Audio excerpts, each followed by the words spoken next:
South ఇండియాలోని అతి తక్కువ ధరలకి రత్నాలనందించే ఏకైక సంస్థ 6JVR.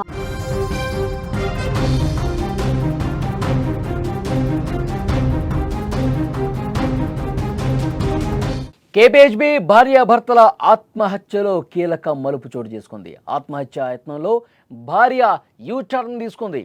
భర్తను చంపేసి బతికి బయటపడింది రమ్యకృష్ణ హత్య కేసు నమోదు చేశారు పోలీసులు. రమ్యకృష్ణ మీద భర్త చనిపోతున్నా చలించలేదు భార్య. 10 గంటల పాటు సైలెంట్గా ఉంది రమ్యకృష్ణ. అప్పుల బాధతోనే ఈ దారుణమా? దీని వెనకాల ఇంకే ఉంది? భార్య మాటలను పోలీసులు ఇంకా నమ్మడం లేదు. సాంకేతిక ఆధారాల మీద పోలీసులు ఫోకస్ పెంచారు.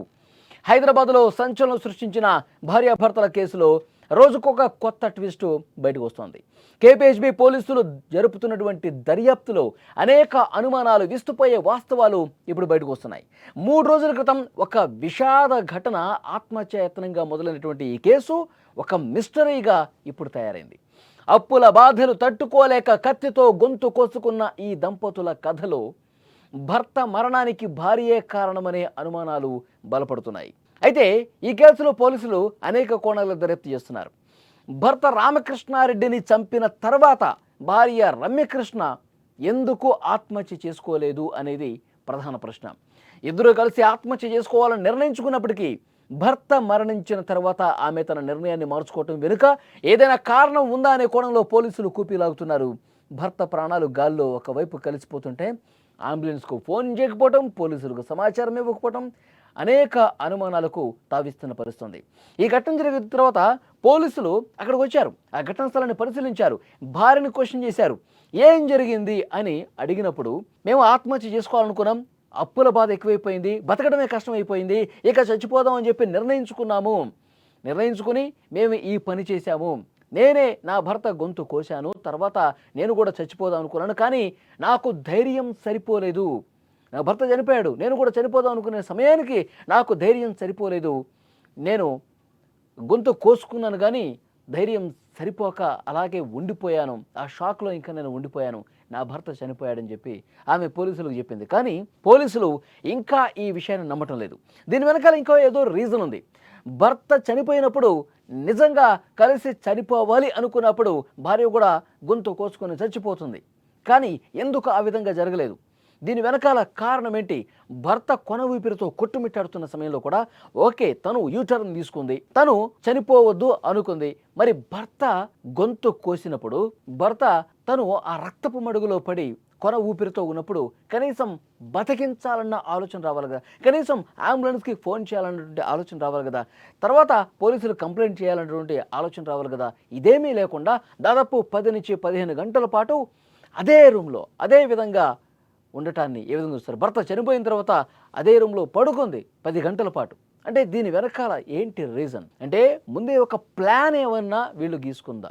భార్య రమ్యకృష్ణ ముందు ఒక ప్లాన్ ప్రకారం ఆత్మహత్య వైపు భర్తను కూడా నడిపించి ఆ తర్వాత తను చనిపోయాక యూటర్న్ తీసుకుందామని ముందే ఒక ప్లాన్ అనుకుందా? దాంట్లో భాగంగానే ఈ వ్యవహారం మొత్తం నడిపించిందా? అప్పుల బాధ కాదు, అసలు వేరేమీ ఏవీ కాకుండా ఒక కొత్త కోణం ఏమైనా ఉందా? దాంతోనే ఈ విధంగా చేసిందా?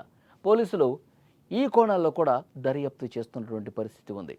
ప్రస్తుతం ఆమెకు సంబంధించిన కాల్ డేటా కావచ్చు, ఆమె గత కొన్ని రోజులుగా ఎవరెవరితో మాట్లాడారు, ఆమె కదలికలు గత కొన్ని రోజులుగా ఏ విధంగా ఉన్నాయి అన్నీ కూడా క్షుణ్ణంగా పరిశీలిస్తూ ఉన్నారు. వేరే కోణాలు ఏమైనా ఉన్నాయా ఈ కేసులో ఆరా తీస్తున్నటువంటి పరిస్థితి ఉంది. 4 రోజుల క్రితం జరిగినటువంటి ఈ ఘటన హైదరాబాదులో సంచలనం సృష్టించిన పరిస్థితి. భర్తను దారుణంగా కత్తితో గొంతు కోసి చంపేసి తాను కూడా గొంతు కోసుకున్నట్టు ఏమైనా నటించిందా అన్న కోణంలో దర్యాప్తు చేస్తున్నటువంటి పరిస్థితి ఉంది. కానీ ఇంకా పోలీసులు మేము పూర్తిగా దర్యాప్తు పూర్తయిన తర్వాత అన్ని విషయాలు బయటకు చెబుతాము అని చెప్తా ఉన్నారు.